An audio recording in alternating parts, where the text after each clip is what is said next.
moving right into the latter stages of the bean development, and we're into pod setting. This past weekend we had about 1 inch of rain right here on this farm. Some of my other farms had about a 1/2 inch, but I also had some farms that only had 1/10 of an inch to less than that, basically nothing. So it's been a real spotty season as far as rain here and around many parts of the western part of the Midwest anyway. But this field here we're in, they're not real tall, but they are potted close.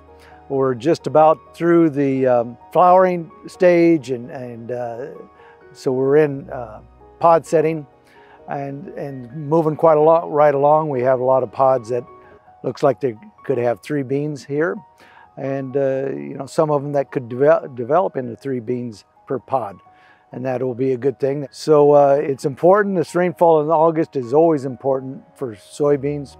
They don't call for a lot of rain for another week, and so those bean fields that missed out on this last rain, they're going to be probably suffering a little. Also, the heat we had last weekend was extreme. We were up to 100 degrees, but it was pretty brutal. It was really hot, and you could see the crop suffering.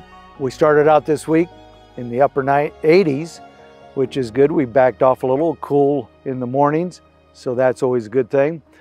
But now we're moving back, we're pushing back up into the 90s, mid to low 90s.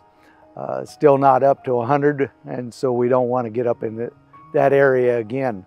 We're really excited, and we're wondering and speculating what our yields will be. Soybeans are really difficult to estimate, but these bean fields that have received rainfall here this past week, they're probably on their way to having a pretty good yield this year. Last year we had extremely good yields. I don't believe in this part of Iowa that we'll have the same high bean yields that we did last year. So the variance in the weather is not usually a good thing when you end up in having and estimating and then combining and seeing what you actually raise for a yield. Usually that can really leave us with a lot of variables out there that can affect our total yields. You don't know, that's an estimate, and soybeans are really tough to determine, but these beans are here on this farm are looking pretty good. So we still have a ways to go, and weather still will make a difference.